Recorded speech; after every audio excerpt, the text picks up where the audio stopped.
थोडक्यात सर्वप्रथम मी सर्वांना रामकृष्ण हरी आणि इथून सर्वांना जय हरी।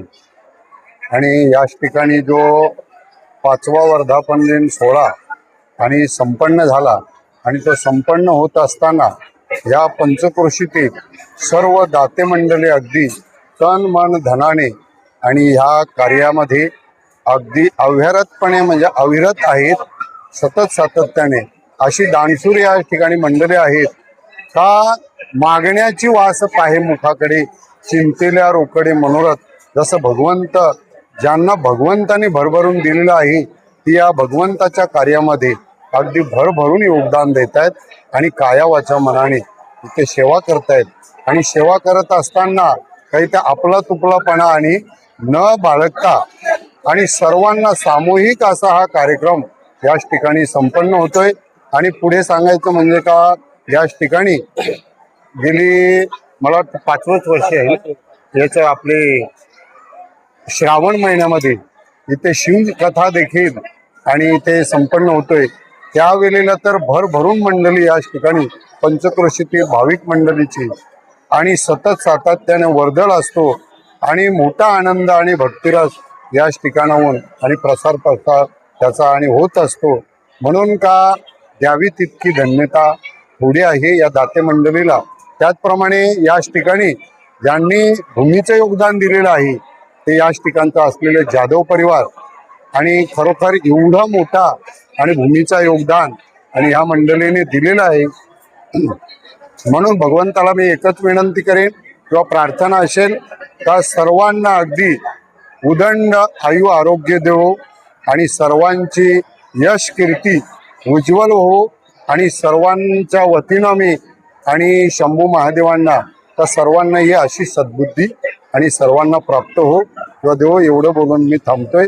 आणि पुढील अपडेट थोडेसे आमचे दाते मंडळी आहेत ते देतील थोडक्यात। एकंदरीत सर्वात प्रथम मी जनार्दन वाकडे, पंडित जाधव असतील, या पंचक्रोशीतील मंडळी असेल, ग्रामस्थ मंडळी असेल, त्यांचे विशेष आभार व्यक्त करीन का इतका छान असा उपक्रम त्याने हा राबवला।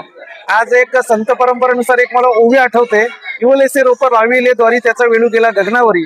त्याच प्रत्ययाने आज हा कार्यक्रम भरभराटीने असा उंचावतो, फोपाळतोय। बऱ्याच ठिकाणी अशी मंडळी अशी कार्यक्रम करतात, पण या कार्यक्रमाचा नावलौकिक पंचक्रोशीच्या बाहेर ठाणे जिल्ह्याच्या दूरवर पोहोचलेला आहे।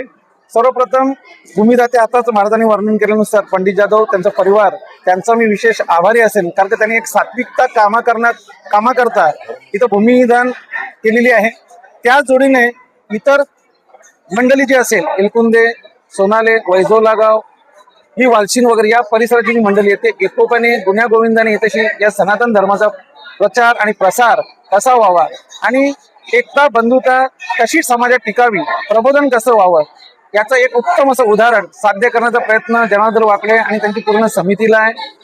आणि त्यांच्या या कार्याला माझ्याकडून एक छोटीशी खारीचा वाटा म्हणून मी आज एक माझं असं सौभाग्य समजतोय का माझ्या या कार्यामुळे मला त्यांच्या या कार्यामध्ये सहभागी होता आलाय। खऱ्या अर्थी मी त्या गोष्टीचा मी ऋणी आहे त्यांच्याकडून आणि असाच कार्य त्यांच्याकडून निरंतर होत राहो। जेव्हा त्यांना गरज लागेल, आर्थिक असेल, कोणतीही गरज असेल, वस्तुरूपी असेल, तर त्यासाठी त्यांनी कधीही आम्हाला साथ द्यावी, त्याला आमचा प्रतिसाद असेल। एवढे बोलून मी 2 शब्द संपवतो। जिथं डोकं ठेवा तिथं डोकं लावायच्या भानगडीत पडू नका। डोकं लावायचंय, डोकं ठेवायच्या भानगडीत पडू नका। डोकं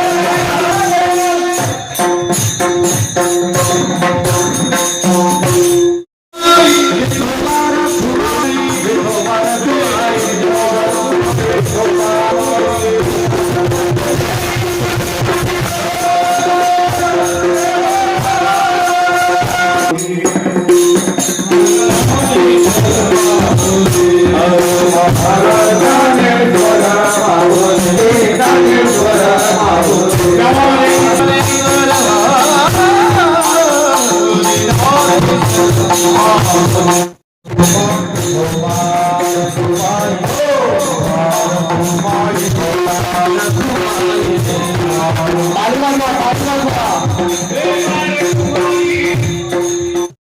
वक्रोपी चंद्र सर्वत्र वंदती.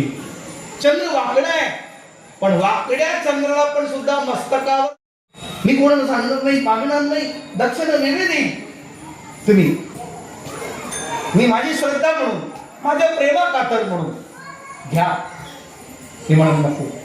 अशी माळ दाखवली आणि म्हणतं बाळा, हे ज्याच्या नावाचं मंगळसूत्र घातलंय ना, त्याला जर कळालं मी लग्न त्याच्याशी केलंय, मंगळसूत्र त्याचं घातलंय, कुंकू त्याचं लावलंय आणि तुझ्याकडे हात पसरतो, तर मला तो नांदवणार नाही.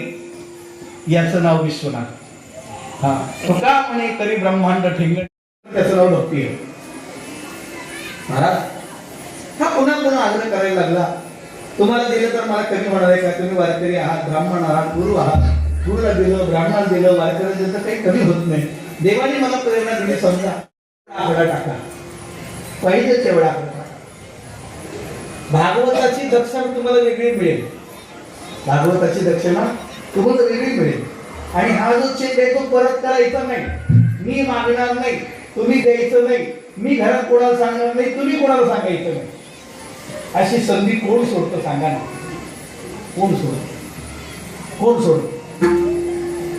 पुण्याकडे आता एका कीर्तनकाराला 50,000 रुपये पाकिट दिलं आणि त्याची चप्पल चोरीला गेली म्हणून त्याने 500 रुपये वर मागून घेतले. फक्त मंडळाने चपलेचा हार घालला पाहिजे होता, म्हणजे वर्षभराची सोय झाली असती. त्यांच्या मुलीच्या घरी काही अडचण होती. मुलीने त्यांना सांगितलं, बाबा तुम्ही कथेला चाललात, येताना परत या, मला थोडी पैशाची मदत करा, दक्षिणा होईल तर. तर एक पिता आहे, जनक पण रडले सीतामाईसाठी. हे होते काही दिंड्यांचं अगदी बाळ पिढेपर्यंत चालतं. काय गमत. आणि काहीच्याच अशा पिक्चरच्या चालल्या, या दिंडीत भजन चांगलं असतं, या दिंडीतला गाणारा चांगला आहे, मला त्याचं भजन ऐकायला जायचं, हे लक्षात नाही घेत.